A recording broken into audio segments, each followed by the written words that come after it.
Surrendering and trusting in the divine are crucial for inner peace, growth, and alignment with our highest purpose.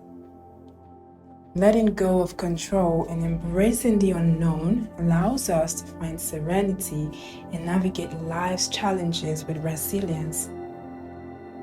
And by surrendering, we open ourselves to divine guidance and intuitive wisdom, making decisions in alignment with our higher selves. When we trust in the divine's timing, it brings patience and acceptance, while it nurtures us into gratitude, which helps us cultivate a deeper connection to the blessings in our lives. Ultimately, surrendering and having trust empowers us to embrace life's journey, find solace in uncertainty, and align with the divine flow of wisdom and love. Today, allow me to share with you 3 powerful mantras that changed my life and helped me open up to my soul's purpose. And I will not just share these mantras, but share the energy behind these words, as I believe understanding the intentions behind the words offer them more energy and you more power to wield these words for your highest good. 1. I surrender to divine will for my life, and I become a messenger for divine purpose. Why is this mantra so profound? We are God in human form, and we have been designed as co-creators for the Supreme Creator's bigger picture of bringing love and harmony back into this world. Our very soul is God's own essence, and this essence is embedded deep within our hearts. No wonder we are admonished to safeguard our hearts. Sadly, however, in today's world, humans are so neck-buried in the effects of socialization that we have completely forgotten that we were created here to serve a certain purpose that is not tied to most of what we serve today. Some few months ago, I thought my purpose was to become a powerful influence and authority in other people's lives. Powerful, sexiest life coach, if you have it, who teaches people how to have better sex in their relationships and sell lots of services and products that help me make lots of money and enjoy the material possessions of life and all of its fleets. Right up until my break from the world, I still felt I was going to find the best way to get all this done, but in a way that made more sense to my freedom and authenticity. I wish I found out that I was meant to drive fleets of cars I created to be this powerful authority in people's lives. Far from it. Instead, I found out that I am nothing but a messenger for the divine purpose of God to pass His message of love to humanity in the most dirty and unaccepted way ever. What an irony, huh? But this is the most fulfilling and content that I have ever felt. To know that I was designed and my soul was created for one of the lowliest, selfless, yet divinely orchestrated purpose ever. It is indeed a joyful place to be. Now, the society teaches us to honor our own will, our goals, and our desires above that which is the God within us. And this could show up in many ways. A few examples. For some, it's their desire to relegate and repress the body because they believe it's not of God to indulge in its pleasures. For some, it's going after all sorts of worldly recognition, influences, and possessions. For some, it's becoming so attached to the desires of their bodies that they completely lose the balance between body and spirit. And for some people, it's being ruled by their mind, constantly living in their mind and their ego, that they have no connection with their hearts in genuine ways. You see, fulfillment, happiness, and deep inner bliss comes from living in the way that our souls have been designed to fit into the bigger picture of the divine. And this means all souls are not the same, but all souls are designed to serve the same purpose. Serving the will of God through you is exactly what it means to be authentic. It is not about freely showing off your body, having sex as you please, or saying things just because you want to say them. Authenticity simply means living in alignment with your soul, the God within you. The question is, do you know your soul enough to live it? Do you know the God within yourself, or are you just following what you have heard about Him and how to serve Him? Until we figure out what it is that our soul has been designed to be in the grand scheme of things, we will not really be able to live and express our true authentic purpose. And this is exactly the weight this first mantra carries. I surrender to divine will for my life, and I become a messenger for divine purpose. Within these words are embedded a code of connection. It's like speaking directly to the God within you, saying, hey, I am finally ready to surrender everything that I think I know about you, and I desire to know who you really are. Teach me and use me for exactly that which you are. Now, what you will start experiencing with this is everything outside of your soul's purpose will begin to detach from you in some ways. It might be painful at first. I'm not trying to scare you. This is me trying to prepare you. But it will be the best thing that's ever happened to you. You will finally start to see God everywhere and in everything in the most authentic way ever.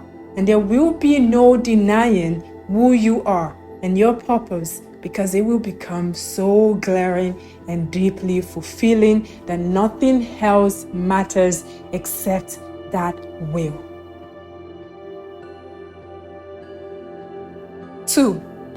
I am open to the infinite wisdom of the universe, and I let it guide me. This second mantra is the intercept between the first and the second.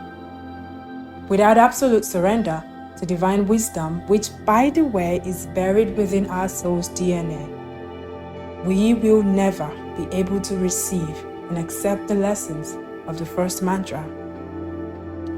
The world today is built on mental processes. They say it all starts from the mind. I disagree. I believe it all starts from the soul's desires. Then the spirit catches it. And since the body carries the spirit, the body gets the message and decides on the authority, and only then does the mind conceives it.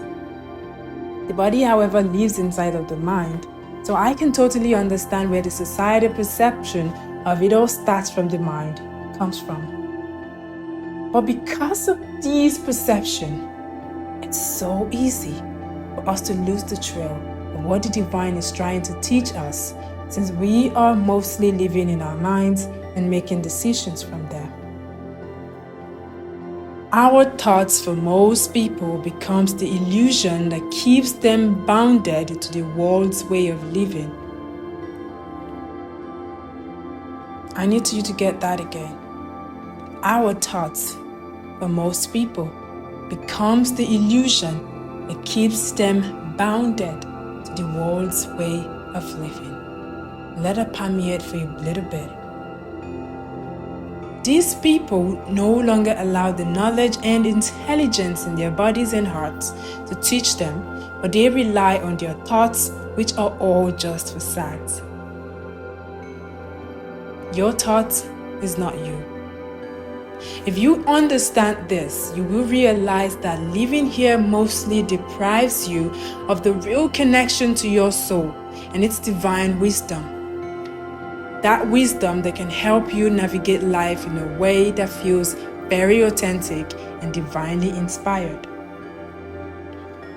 This second mantra is an invitation to surrender your own thoughts and welcome in the wisdom and longings of your soul, so that you are getting the right messages and instructions that will lead you to your highest, best, fulfilling, satisfying, and content life. 3. I am always provided for by God, the universe, and everything in it. You see, in today's world, the one thing that stops us all from opening up and embarking on that soul level healing and freeing work is fear. And not fear of what if it doesn't work, but fear of how will I do life other than what I have known. The society teaches us to be the sole provider in our lives, but men and women, we are taught that if we do not work, we don't eat, and that if we do not do, we don't get provided for. This can be such a block that stops us from fully surrendering and letting ourselves go through this process of soul evolution. When my soul finally shut down and forced me to wake up and give up on everything I had spent over 5 years building, which by the way was built on a lie, the very first few months were easy as I had a reserve of funds. But soon, this reservoir started to empty out and it started to become difficult to stay on the path my soul has forced me on for my growth. I went back to trying to provide for myself so I don't have to ask anyone for anything and I can keep my bills up. Again, going back to what was familiar, big mistake. And I again opened myself to suffering. Then my health broke down again and I didn't have a choice but to fully surrender everything, including this desire to provide for myself. And in those 2 months of letting it go again, and repeating this particular mantra every day, remarkable things started to happen. I didn't work, and I didn't market nor promote anything, but I was getting my clips bought. Wealthy men who just needed attention were booking my erotic domination services just to chat with me, and they were literally paying in hundreds of thousands. I was confused at first, like, what is this? But I started to see even small and subtle ways that God had been providing for me that I did not notice before.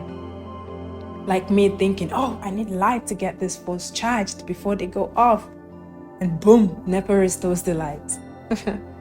Or I wake up and just think of something I desired for that day and just leave the intention be and boom, someone invites me for it. Or someone offers it to me. It became a muscle I was willing to experiment further, and I started to test it out by consciously thinking of things I needed answers to. And suddenly, I stumble on an article about it, or someone sends it to me, or a voice says, go downstairs, and I meet someone which literally just opens me up to that particular thing. That got me reflecting deep on the entire universe. I mean, look at it really closely and deeply. Everything has been designed to provide for us, and we do not need to lift a finger. From the air we breathe, the sun, the moon, the rain, summer, vegetables, and so on, all designed and serve their purpose really well. Well, until we humans out of too much in our minds have started to ruin it all. Trusting that I am provided for made it easy for me to surrender into the space I needed to be to attain the soul level wisdom that I needed to unravel my being and purpose. You see, these mantras are not just string of words for positive affirmation's sake, but they carry a very weighted energy behind them. And it is my hope that these words blesses you and open you up to your soul or life purpose as it did for me, or at the very least, put you in the right direction to start the journey. Namaste.